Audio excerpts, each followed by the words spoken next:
Since it's a little cold and still died back outdoors, I wanted to show you where I forage in the winter in my greenhouse and some of the plants that I will forage in once spring comes and summer and fall.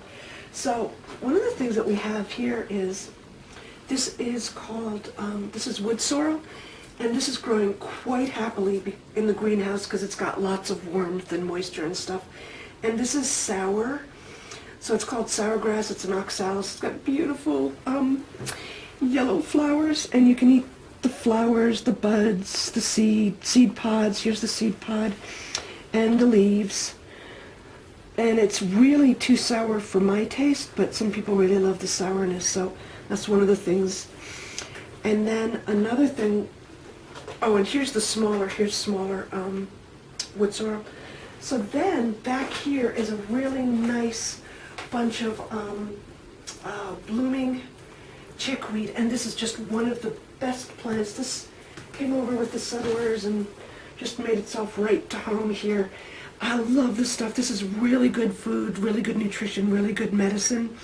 And I love it when it blooms. It's so pretty, little white starry flowers. So this I'll take and just pull it out and come on over, Ginny, unless you don't want to be in the camera.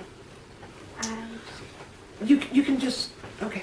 So, so this is great. You can just eat it as is, or you can put it in soups or stews or stir fries or make tea with it. Some people dry it and make tea out of it, but I don't like to do that because it's a very delicate plant. It's very strong, but it's also delicate. So once it's dry, I don't think it retains much of what it's got. But take a taste. It's pretty mild tasting. What? I'm okay. Okay. See how pretty it is? So anyway, it's very green tasting. All right. And what we have going on here is we have an oak that decided to plant itself, and even though it's been in the greenhouse all winter, it only popped up a couple weeks ago with the coming of spring. I'm not going to eat it. And let's see, the other thing, we have other things that pop themselves into my pots, like various plants in the composite family or something. We also have some sorrel that planted itself in here. Different than wood sorrel. It's like, it's related to the garden sorrel. And it's also sour, but it's different.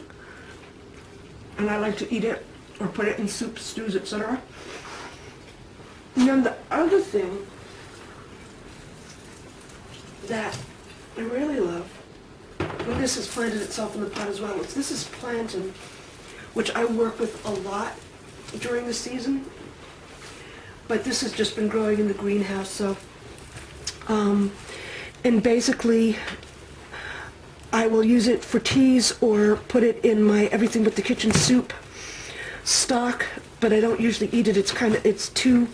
You can eat it when the leaves are really small, but basically it's too fibrous to use for eating. So those are the weedy plants. Of course, I have things like, this is my passion flower. Isn't that gorgeous, Ed? Isn't that, I told you that looks like it's from another planet. It's amazing. And so this is not one of the passion flowers that makes passion flower food. It's got a kind of a empty husk that it makes. But these are used for tea and for various medicine. The leaves, the tendrils and whatnot. But I had to bring it in for the winter because it doesn't like to. It's not hardy in our zone. So that's foraging in the greenhouse.